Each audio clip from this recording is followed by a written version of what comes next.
جو ہے وہ کی گئی ہے اس میں کوئی ایسی نئی بات نہیں تھی کہ 3 ماہ کے لیے جو ہے وہ پابندی لگا دی گئی ہے، کوئی نہیں جا سکتا. جہاں کوئی ملک کی اہمیت کا معاملہ ہے، جانا ضروری ہے، وہاں پر وہ سمری موو ہوتی ہے. وہی پرانا پروسیس جو پہلے فالو ہو رہا تھا اب بھی وہی فالو ہوگا. اگر کسی کی کوئی نجی امپورٹنس ہے، اہمیت ہے، اس کا بھی وہ پروسیس، اس کو چھٹی لینا پڑتی ہے.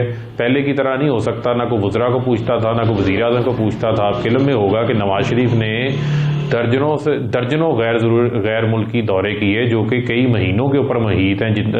4.25 سال کی جو ان کی حکومت تھی، جب ان نااہلی سے پہلے اگر ان کے دنوں کا آپ اندازہ کریں تو وہ تقریباً کئی مہینوں. نہیں تو فاروق صاحب کل جو پوسٹ کیبنٹ میٹنگ کے پریس کانفرنس تھی فواد چوہدری صاحب کی، تو انہوں نے اس میں یہ کیوں کہا کہ 3 ماہ کے لیے پابندی عائد کر دی گئی؟ نہیں، 3 ماہ کے لیے پابندی کا جو انہوں نے اپنی پریس کانفرنس کے اندر اس طرح کا اظہار نہیں کیا. وزیر اعظم صاحب نے اس کو ری انفورس کیا کہ ہم جو ہے وہ جو غیر ضروری دورے ہیں ان سے اجتناب کریں اور اپنی جو ٹاسک ہیں، جو آپ کی منسٹریز کے کام ہیں، ان کے اوپر فوکس کریں.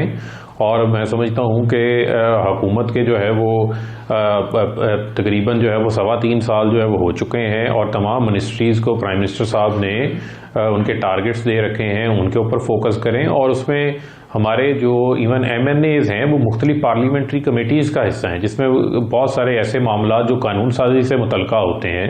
تو ہمارے پارلیمنٹیرینز اگر ملک سے باہر ہوں اور متعلقہ ان پارلیمانی کمیٹیز کے اندر ان کی شرکت نہ ہو تو ان کی بھی افیکٹونیس کم ہو جاتی ہے. تو یہ تمام چیزیں اس تناظر کے حوالے سے جو ہے ڈسکس ہوئی.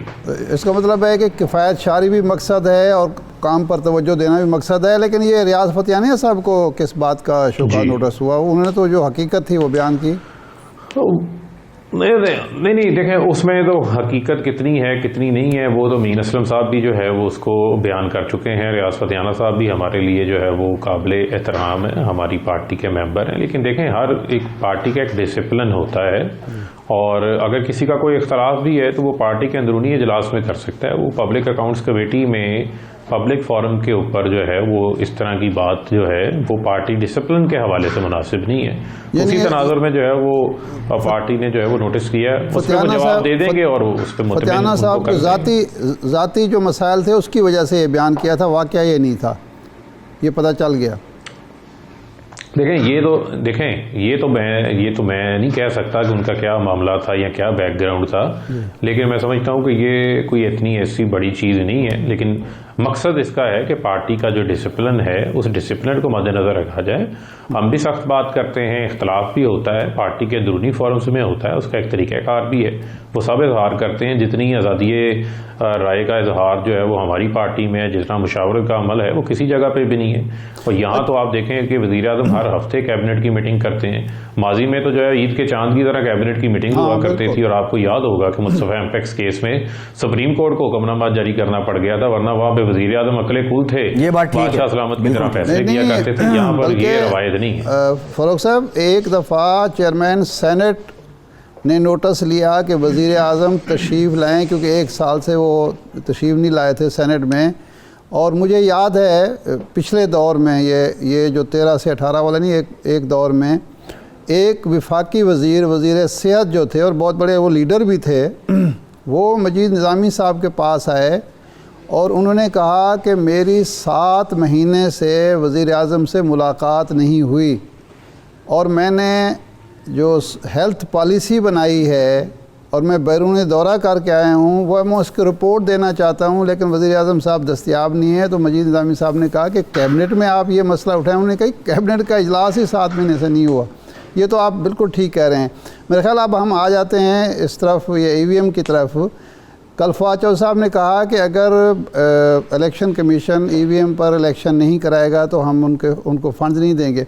ای وی ایم کی قانون سازی ہوگی، حکومت نے اپنا فرض ادا کر دیا. اب بجٹ کا اور فنڈز کا معاملہ جو ہے اور اس ای وی ایم پر عمل درآمد، وہ ذمہ داری الیکشن کمیشن کی، آپ کی تو نہیں ہے. تو آپ اس طرح کی شرائط کیوں عائد کر رہے ہیں؟ نہیں دیکھیں، بالکل ہرگز جو ہے وہ ایسا کوئی مقصد نہیں ہے. پہلے تو ارشاد عارف صاحب ای وی ایم کی آبجیکٹیوٹی جو ہے نا وہ بڑی کلیئر ہونی چاہیے ہمارے مائنڈ کے اندر کہ الیکشن ایکٹ 2017 میں اس کا لکھا گیا تھا جو پہلے تمام پارٹیز نے پاس کیا تھا کہ 103 شک میں ای وی ایم کا استعمال کریں گے، پائلٹس کریں گے، لیکن اس وقت اتنے پائلٹس جو ہے وہ نہیں ہو سکے۔ اسی طریقے سے بیرون ملک پاکستانیوں کو ووٹنگ رائٹ دینے کے حوالے سے شک نمبر 94 بڑی واضح تھی۔ انہی 2 شکوں میں ہم نے امینڈمنٹس کی ہیں اور اس میں الیکشن کمیشن قانون کے تحت، آئین کے تحت اس حوالے سے انتخابات ان کو کروانے۔ اب قانون یہ ہے کہ آئندہ جو انتخابات ہیں وہ الیکٹرانک ووٹنگ مشینز کے ذریعے ہوں گے، اور اس حوالے سے الیکشن کمیشن بھی جو ہے وہ ہماری منسٹری آف پارلیمنٹری افیئرز کے ساتھ کورسپونڈنس کر رہا ہے۔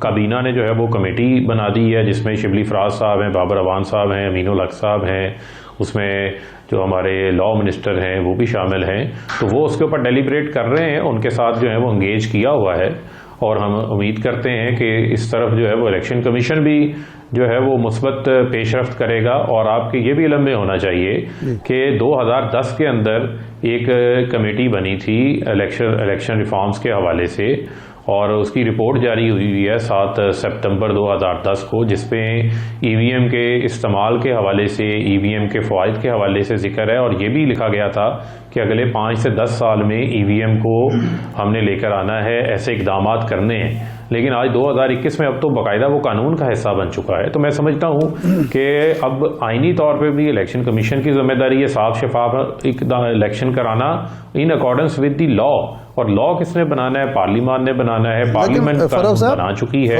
قانون ہے کہ ای وی ایم کے ذریعے انتخابات ہوں گے۔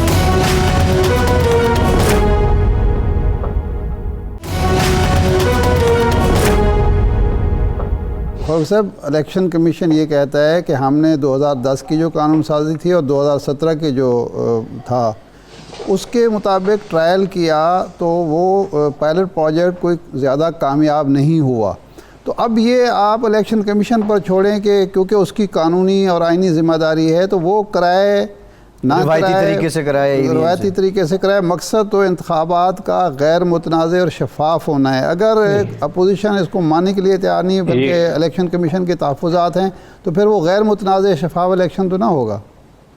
نہیں ارشاد عارف صاحب، ایسا نہیں ہے۔ میں آپ کے سامنے آپ ہی کا سوال رکھے دیتا ہوں۔ آپ نے کہا کہ انہوں نے پائلٹس کروائے، پائلٹس 1 یا 2 بائی الیکشنز کے علاوہ جو ہے وہ پائلٹس نہیں ہوئے۔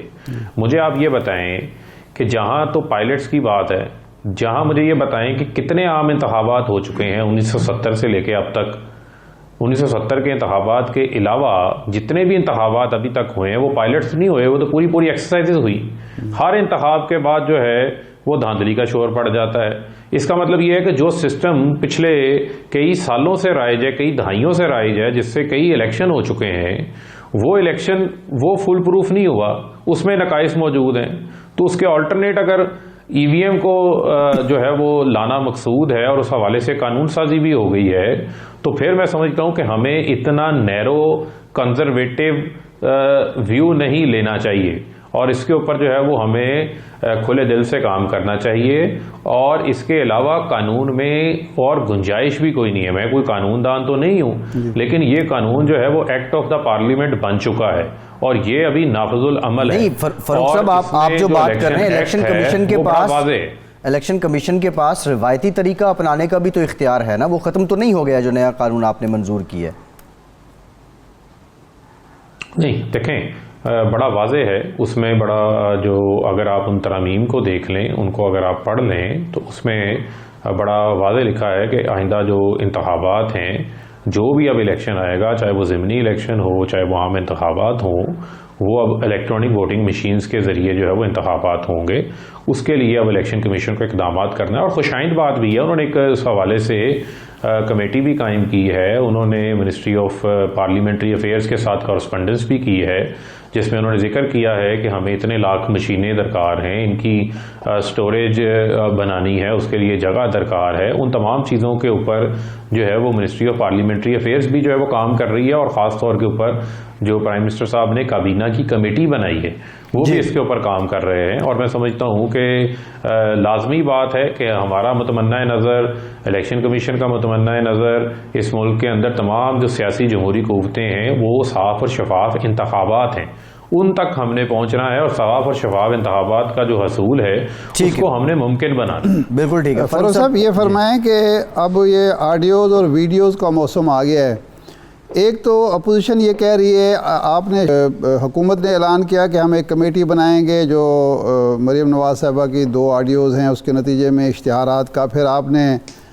کل بریفنگ جو تھی پرسوں تھی کمیٹی کی پیر والے دن، اس میں آپ نے وہ جو اسٹینڈنگ کمیٹی کی میٹنگ تھی اس میں آپ بھی شریک تھے، فیصل جاوید صاحب بھی تھے، آپ نے بریف بھی کیا کہ 2013 سے 18 اور 18 سے 21 تک اشتہارات کیسے دیے گئے۔ اپوزیشن یہ کہتی ہے کہ جوڈیشل کمیشن بننا چاہیے، ہمارے دور کے اشتہارات کو بھی ایگزامن کیا جائے کہ وہ شفاف طریقے سے، قانونی طریقے سے منصفانہ تقسیم ہوئی آپ کے دور کو۔ ایک دوسرا یہ ہے کہ جو ثاقب نثار صاحب والی ویڈیو ہے اس کی فرانزک کے لیے حکومت کیوں نہیں آ رہی، تاکہ کیونکہ اس کی وجہ سے آپ کی حکومت کے قیام پر ہی سوال اٹھ رہا ہے، تو اس کا فرانزک کرا کے جوڈیشل کمیشن میں یہ معاملہ لایا جائے تاکہ آئندہ کوئی الزام تراشی نہ ہو سکے۔ دیکھیں 2 چیزیں، ایک تو جو مریم صفدر صاحبہ کی میڈیا پر پابندیاں لگانے کے حوالے سے یا میڈیا کو ہدایات جاری کرنے کے حوالے سے جو ان کی آڈیوز آئی ہیں وہ انہوں نے اس کو تسلیم کیا ہے، اس کی تردید کوئی نہیں کی، اور ہم منسٹری آف انفارمیشن میں اس کی انٹرنلی انکوائری کروا رہے ہیں کہ وہ کس کیپیسٹی میں مریم صفدر صاحبہ جو ہے وہ منسٹری آف انفارمیشن کا جو اس وقت کا اختیار تھا، نہ وہ وفاقی وزیر برائے اطلاعات و نشریات تھیں، نہ وہ کسی ایسے سرکاری عہدے پہ براجمان تھیں، نہ ہی وہ بیوروکریسی کا حصہ تھیں کہ وہ ایسے احکامات جاری کر سکیں، تو انہوں نے ایسے احکامات کس کیپیسٹی میں جو ہے وہ جاری کیے، اور اگر وہ ایسا ہوا ہے تو ایسا کرنے میں کون کون ذمہ داران ہیں جو اس حکم کے اوپر جو ہے وہ عمل درآمد کرتے رہے، اور کس میڈیا ہاؤس کو کتنے اشتہارات ملے، اس کی تفصیلات تو سامنے آ گئی ہیں۔ تو بنیادی طور کے اوپر تو ان حقائق کو جو ہے وہ سامنے رکھنا ہے، کیونکہ وہ میڈیا کی آزادی کی آج کل بڑی باتیں کر رہی ہیں، لیکن اس وقت 4 میڈیا ہاؤسز کے اشتہارات کو بند کرا دینا اور اپنی مرضی چلوانا، ڈکٹیٹ کرنا، یہ وہ تمام چیزیں ہیں جس سے ان کے اوپر سوالات اٹھتے ہیں۔ جہاں تک رہ گئی بات ثاقب نثار کی، دیکھیں اگر تو ایسی کوئی آڈیو ویڈیو پہلی بار آئی ہو تو چلیں سمجھ آتا ہے، لیکن مجھے آپ یہ بتائیں کہ جن کی تاریخ ہی یہ ہو کہ جن کو مسئلہ تھا سپریم کورٹ نے بلایا، انہوں نے جتھے اکٹھے کیے، سپریم کورٹ پہ حملہ آور ہو گئے، زرداری کو سزا دلوانی تھی، جسٹس قیوم کو ٹیلی فون پہ شہباز شریف کو ٹیکنا کیس میں سزا بتاتے رہے، کتنی سزا آپ نے دینی ہے، ڈکٹیٹ کرتے رہے، کسی سے ڈھکا چھپا نہیں ہے، اور اس کے بعد جس طرح لوگوں کو نوازا جاتا رہا وہ بھی ایک پاکستان کی تاریخ میں بڑی عیاں چیز ہے۔ پاناما کیس کا جب معاملہ چل رہا تھا، ججز کو بغض بھرا کہا گیا، اپنے پارلیمنٹیرینز کے ذریعے ان کے بچوں اور ان کے خاندانوں کے لیے، ججز کے لیے زمین تنگ کرنے کی باتیں کی گئی، اور جو طلال چودھری، دانیال عزیز، ان کی جانب سے باتیں کروائی گئی، آج وہ باتیں وہ خود کر رہی ہیں، اور کبھی حلف نامے آ جاتے ہیں، کبھی آڈیوز آ جاتی ہیں، لیکن جو ان کا اپنا اصل کیس چل رہا ہے ارشاد فاروق صاحب یہ ایک بنیادی سوال ہے کہ آپ ایک آڈیو پہ تو تحقیقات کروا رہے ہیں، دوسری پہ نہیں کروا رہے ہیں۔ اچھا ایک اور سوال، لاسٹ کوسچن ہے فاروق بھائی، لاسٹ کوسچن آپ سے۔ نہیں ایک آخری پوائنٹ لے لیں نا، آخری پوائنٹ میرا لے لیں۔ دیکھیں اس کا جو بنیادی فورم ہے، دیکھیں اس کا جو بنیادی فورم ہے، یہ کیوں یہ کہتے ہیں کہ جناب آپ فرانزک کرائیں، یہ فرانزک تو انہوں نے خود کروایا ہوا ہے، یہ کہہ رہے ہیں، اور مجھے لگتا ہے پیسے بھی انہوں نے خود ہی ادا کیے ہوئے ہیں، یہ عدالتی ریکارڈ کا اس کا حصہ بنا ہے نا۔ جی بالکل ٹھیک ہے، یہ سوال ہم آلریڈی چل رہا ہے، بالکل اس میں اپیلیں چل رہی ہیں، تو علیحدہ کمیشن بنانے کی کیا ضرورت ہے؟ آپ وہیں جمع کرائیں، وہیں پہ جا کے آپ ثابت کریں، آپ اس کا بینیفٹ لینا چاہتے ہیں آپ بینیفٹ لیں، کیوں نہیں لے رہے آپ؟ آخری سوال آپ سے فاروق صاحب، چور ہے، عالمی منڈی میں تیل سستا ہو گیا اور پاکستان میں قیمتیں برقرار ہیں، تیل مہنگا ہوا، اس وقت تو جو پاکستان میں قیمت ہے وہ اوپر جاتی رہی، تو کیا یہ آئی ایم ایف کے ساتھ جو معاہدہ ہے اس میں جو شرائط ہیں اس کو مد نظر رکھتے ہوئے قیمتیں برقرار رکھی گئی ہیں، ٹیکس میں اضافہ کر دیا گیا ہے؟ انڈیا نے 2 بار قیمتیں کم کی ہیں۔ نہیں دیکھیں بنیادی طور پہ ذرا آپ سمجھ لیں تھوڑا سا، دیکھیں جب آپ کہہ رہے ہیں نا کہ عالمی سطح پہ جب قیمتوں کا اضافہ ہوتا جا رہا تھا تو آپ نے کیوں اضافہ نہیں کیا، اس کو تھوڑا فیکچولی کلیئر کر لیتے ہیں۔ نہیں آپ نے جب کیا، عالمی سطح آپ نے کیا سر، آپ نے کیا جا رہا تھا، جی سن تو لیں نا، اب میری بات بھی تو سن لیں نا. آپ کی بات آدھی درست ہے لیکن آدھی مجھے بھی تو بتا لینے دیں. جب ہمارے پاس گنجائش تھی تو ہم پیٹرولیم لیوی کو کم کرتے کرتے 0 پہ بھی لے آئے تھے. ہم اس وقت پریشر پاس آن نہیں کر رہے تھے اور ہم نے سیلز ٹیکس کو بھی کم کیا. جب ہمارے پاس ٹیکسز میں کمی کی بھی گنجائش ختم ہو گئی اس وقت ہم نے اضافہ پاس آن کیا اور وہ اضافہ ہوش شربا تھا. 100% اضافہ ہو گیا تھا. $42 سے $85 پہ چلے گئی تھی. ابھی جو قیمتیں واپس آئی ہیں، نیچے آنا شروع ہوئی ہیں، وہ ٹرینڈ پچھلے 1 ہفتے سے آنا شروع ہوا ہے. اور جو پی ایس او پیٹرول خریدتا ہے وہ 15 دن کی اس کی ایڈوانس جو ہے اس کی پروکیورمنٹ ہوتی ہے. تو اس کا جو اثر آئے گا یہ جو اگلی 15 دسمبر کی ہماری قیمتوں کا تعین ہوگا اس میں آئے گا اور اس میں آپ کو کمی کا بھی رجحان جو ہے وہ واضح نظر آ جائے گا. تو اگر آپ اس کو ایکسپیکٹ کریں کہ ابھی فوری پہ اس کا اثر آ جاتا آپ وہ قوم کو ممکن نہیں خوشخبری سنا رہے ہیں کہ 15 دن کے بعد پیٹرول کی قیمتیں کم ہوں گی. یقیناً اگر عالمی سطح کے اوپر اسی طریقے سے پیٹرولیم قیمتوں میں جو تنزلی کا رجحان قائم رہا، کمی کا رجحان قائم رہا، تو اس کا بینیفٹ وزیر اعظم عمران خان صاحب پاکستان کی عوام کو پاس آن کریں گے. جی ٹھیک ہے، بہت اور شکریہ. یہ بھی ہم نے پاس آن کیا ہے. یہاں بھی ارشاد علی صاحب قیمتیں برقرار رکھ کے بھی پاس آن کیا ہے ہم نے. اگر پیٹرولیم لیوی اس طرح 145 میں ایڈ کر دیتے تو وہ 149 قیمت ہو جاتی، وہ بھی ہم نے ایڈ آن کی ہے. بالکل ٹھیک ہے. فاروق حبیب وزیر برائے اطلاعات و نشریات ہمارے ساتھ موجود تھے. تھینک یو فاروق صاحب. آپ کے وقت کا گنجائش ابھی نہیں ہے، یہ کہہ رہے ہیں کہ جب گنجائش تھی تو تب ریلیف دیا. ایک بریک لیتے ہیں، بریک کے بعد مزید بات کرتے ہیں.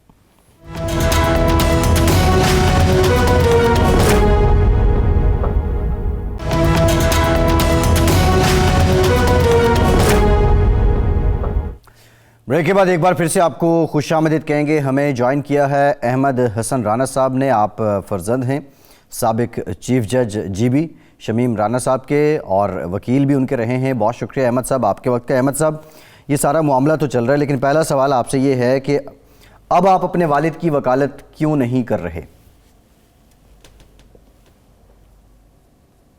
وکالت نہیں کر رہا جی. میں نے تو یہ کہا میں ان کی ٹیم کا حصہ ہوں. لیڈنگ کاؤنسل جو ہوں گے وہ اب لطیف آفریدی صاحب جو بہت سینئر لائر ہیں اور former president supreme court bar association بھی ہیں، وہ اس کو لیڈ کریں گے اب انشاءاللہ جی. نہیں، آپ کی تو بڑی اچھی پہلی جو آپ کی پیشی تھی، بڑی اچھی پرفارمنس تھی، تو کیا وجہ ہوئی لطیف آفریدی صاحب کو کیوں لینا پڑا؟ وہ اس لیے لینا پڑا ہے جی کہ یہ جو کیسز ہوتے ہیں فیملی کے اور اس میں فیملی ممبر انوالوڈ ہوئے تو اس میں ہم پرسنلی لائر نہیں بنتے، تو ہم ایک پرائیویٹ کاؤنسل کو پریفر کرتے ہیں. یہ ہمارے لیگل ایتھکس ہیں جی. آپ نے پہلا جو آپ کا ٹی وی انٹرویو تھا آپ نے فرمایا کہ جو چھپا ہے حلف نامہ میں اس کے ساتھ سٹینڈ کرتا ہوں، لیکن کل رانا صاحب آپ کے والد گرامی نے کہا کہ نہیں جی مجھے تو اس کا علم نہیں ہے، اور وہ چھپنے کے بعد جو جرنلسٹ ہیں انہوں نے رابطہ کیا، مجھ سے تصدیق کی، تو اور میں تو دیکھا بھی نہیں ہے ابھی تک. تو آپ نے جب یہ بات کی تھی آپ کے علم میں وہ حلف نامہ نہیں تھا یا رانا صاحب کے علم میں نہیں تھا؟ نہیں دیکھیں کل بڑے ہی نا مس رپورٹنگ ہوئی ہے کورٹ سے. اچھا. یہی مسئلہ ہوتا ہے جب کورٹ سے رپورٹنگ ہو رہی تھی. میں تو کورٹ میں تھا بھی نہیں لیکن میں نے پھر بھی اپنے جو ایسوسیٹس ہیں ان سے پتا کیا کہ کیا ہوا ہے کورٹ میں. وہ ایک ورڈ انہوں نے جج صاحب نے آرڈر میں یوز کیا، پرپورٹڈ ایفیڈیوٹ. پرپورٹڈ ایفیڈیوٹ کا مطلب ہوتا ہے الیجڈ ایفیڈیوٹ. تو میرے والد صاحب کو میں کلیئر کر دوں، انہوں نے کہا ہے بڑا کیٹیگوریکلی کہ جی جو ایفیڈیوٹ واٹس ایپ پہ شیئر ہو رہا ہے اس کو میں نے نہیں دیکھا. آبویسلی جو ایفیڈیوٹ میرے والد صاحب نے سوان اور ایگزیکیوٹ کیا انگلینڈ میں وہ تو انہوں نے دیکھا ہے، تو وہ تو انہوں نے خود بنایا. سوری تو نہیں جو شائع ہوا ہے اس کو تو انہوں نے ڈینائی کیا. تو یہ وہ آپ درست ہیں، ہم جو کہہ رہے ہیں انہوں نے کہا جو شائع ہوا انہوں نے نہیں دیکھا ابھی تک. انہوں نے جو جی واٹس ایپ پہ جو سرکولیٹ ہو رہا ہے انہوں نے نہیں دیکھا، انہوں نے یہی کہا ہے جی. بالکل نہیں انہوں نے جب یہ کہا کہ جو شائع ہوا ہے میں نے دیکھا، تو پھر وہ تصدیق کس بات کی انہوں نے کی کہ ہاں یہ میرا ہے یا میں نے حلف نامہ دیا ہے؟ یہ تو انہوں نے تسلیم کیا کہ میں نے تصدیق کی. جب میڈیا والے میری بات سن لیں، میڈیا میں اکثر کا یہ ہوتا ہے کہ کچھ فیکٹس ڈسٹارٹ بھی کر دی جاتے ہیں.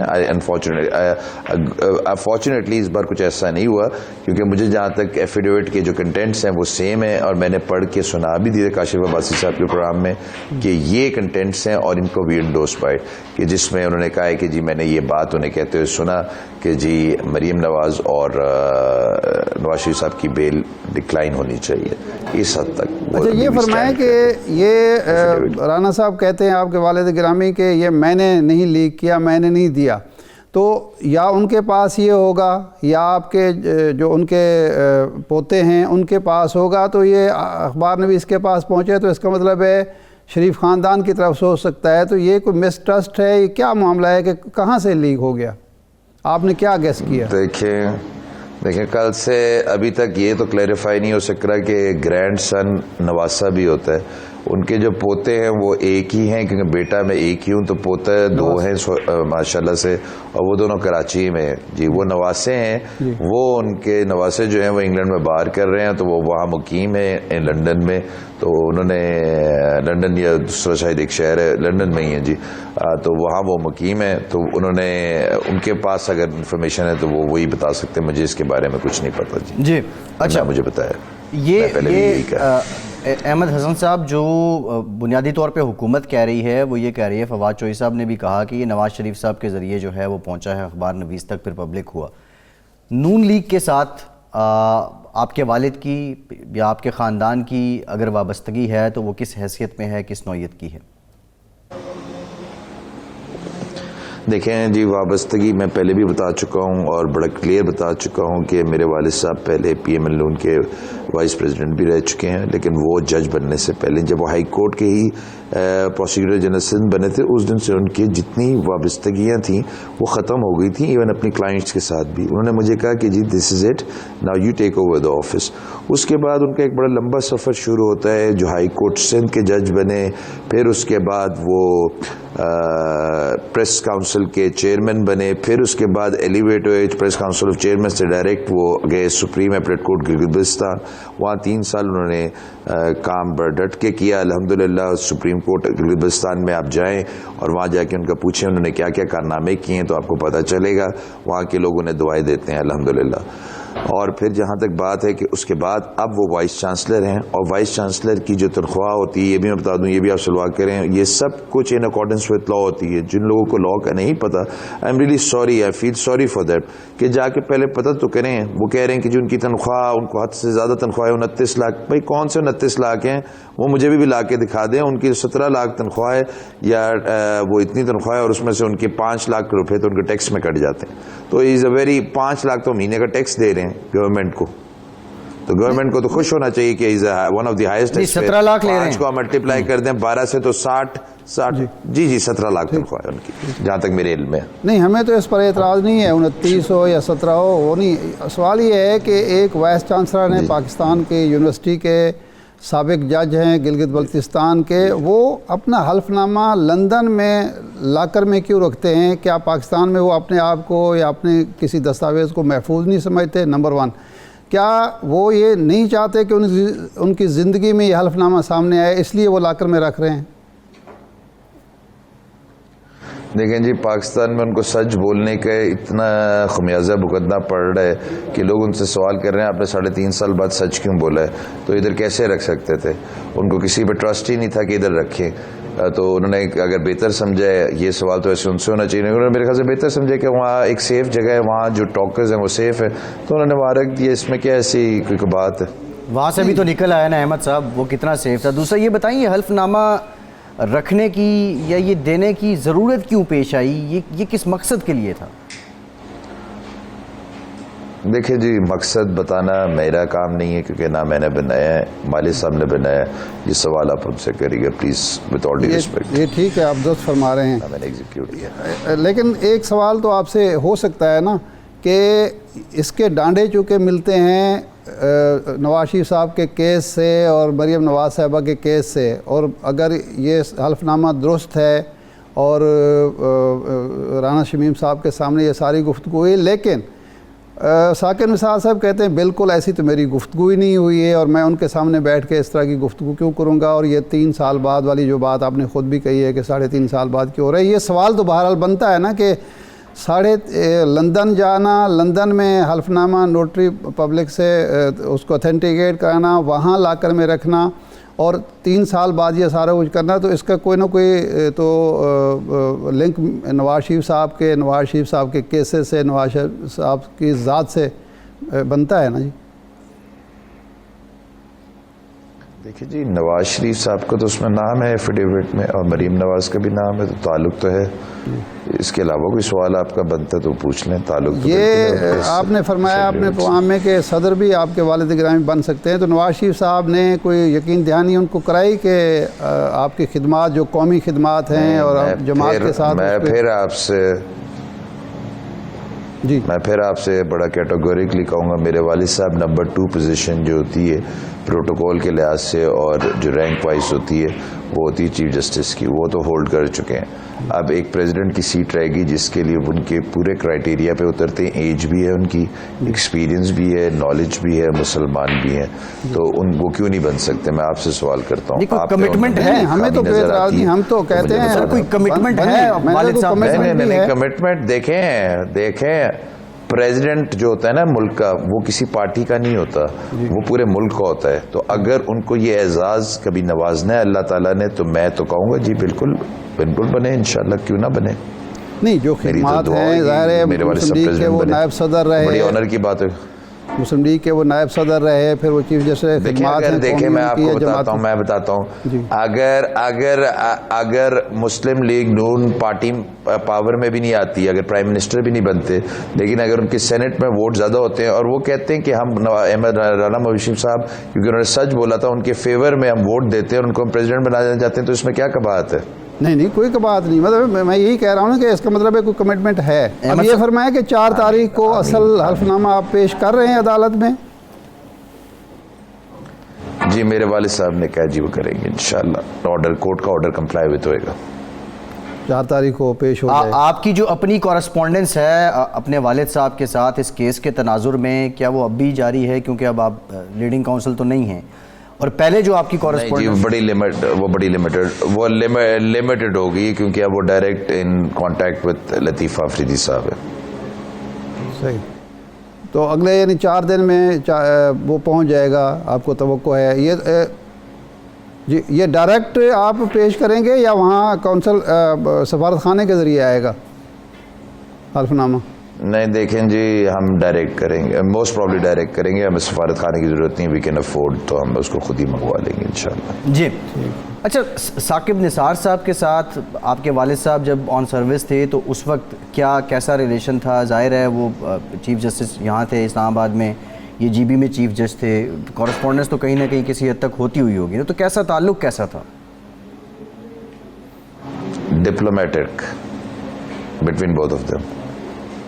دونوں ڈپلومیٹک تھے؟ نہیں، ڈپلومیٹک تھے تو پھر اس طرح کی بات وہ ان کے سامنے کیسے کر رہے تھے؟ دیکھیں ڈپلومیٹک اس لیے دونوں کی نہیں ڈپلومیٹک سے ان اے سینس، یار آپ لوگ پھر ورڈز کو ٹویسٹ کیوں کرتے ہیں؟ ہمیں ڈپلومیٹک کی میننگ بھی بتا دو.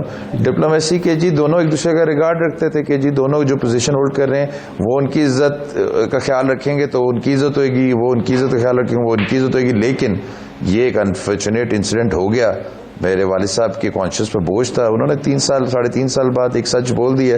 اب ویٹ کریں جوڈیشل انکوائری کا، انشاءاللہ سچ کا سچ، جھوٹ کا جھوٹ پتہ چل جائے گا انشاءاللہ. تھوڑا صبر کریں. یہ ڈپلومیسی کے جو آپ نے معنی بدلے ہیں یہ بڑے حیران کن ہیں ہمارے لیے. احمد صاحب کے ڈپلومیٹک تھا اور ایک دوسرے کا ریگارڈ. نہیں یہ پاکستان میں نہیں میں بتاتا ہوں، پاکستان میں آج کل جھوٹے کو جھوٹا نہیں کہا جاتا، نہ ڈپلومیٹک کہا جاتا ہے. اس کو ایک ورڈ کا بڑے ڈفرینٹ ورڈ سے بڑے جایا جاتا ہے کہ سچے انسان کو کہا جاتا ہے کہ جی وہ بیوقوف ہے، اور جو جھوٹا ہے اس کو سراہا جاتا ہے. اور ڈپلومیٹک کہا جاتا ہے سب سے بیسٹ انسان ہے، کیونکہ وہ اس نے بڑے سرکمسٹانسز دیکھ کے محتاط ہو کے چلنا ہوتا ہے. اس لیے میں نے ورڈ ڈپلومیٹک یوز کیا تھا. ڈپلومیٹکس تو بڑا آنریبل ورڈ بھی ہے، آپ ڈپلومیٹس نہیں ہوتے. آپ کے والد صاحب کے ضمیر کا بوجھ جو ہے وہ یقینی طور پہ اب ہلکا ہو گیا ہوگا، 3.5 سال ہو گئے ہیں، تو اس سے کوئی تبدیلی آئے گی؟ اس کا کوئی ملک کے نظام پہ اثر ہوگا؟ اور سزائیں جو نواز شریف صاحب کی مریم صاحبہ کی سزاؤں پر اس کے اثرات ہوں گے؟ جی سزاؤں کا تو اس سے کوئی لینا دینا نہیں ہے، لیکن ملک کے اوپر اثرات ہوئیں گے. میں پہلے بھی بتا چکا ہوں کہ اگر یہ جوڈیشل انکوائری بیٹھ گئی تو یہ ضرور پتہ چلے گا، کیونکہ اگر یہ پروو ہو گیا کہ یہ ثاقب نثار صاحب farmer chief justice of Pakistan نے یہ کہا تھا کہ یہ بیلز نہیں ہونی چاہیے، تو کس کو بینیفٹ کرنے کے لیے یہ کیا جا رہا تھا بیفور دی الیکشنز؟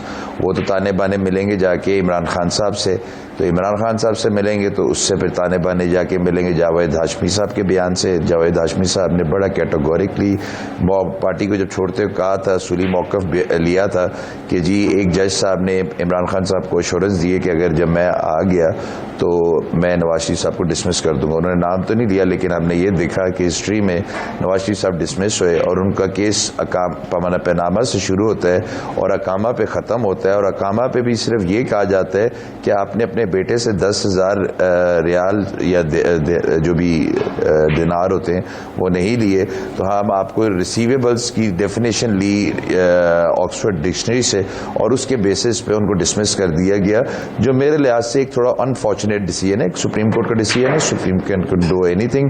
197 کے تحت کانسٹیٹیوشن کے ان کے پاس سارے پاورز ہیں, لیکن میرے ریزرویشنز ہیں. That decision in my view was not fair کیونکہ انہوں نے کوئی اتنا بڑا offense نہیں کیا تھا جس کے لیے ان کو ڈسمس کر دیا جائے. سیکنڈلی جی میرا یہ اپنا پرسنل ویو ہے, جی میرا اپنا پرسنل ویو ہے. بالکل باقی جو کورٹ کا ویو ہے وہ میں اس سے وہی امپلیمنٹ ہوگا. بہت شکریہ احمد حسن رانا صاحب, بہت شکریہ. آپ کے وقت کا ایک بریک لیتے ہیں, بریک کے بعد دوبارہ حاضر ہوتے ہیں.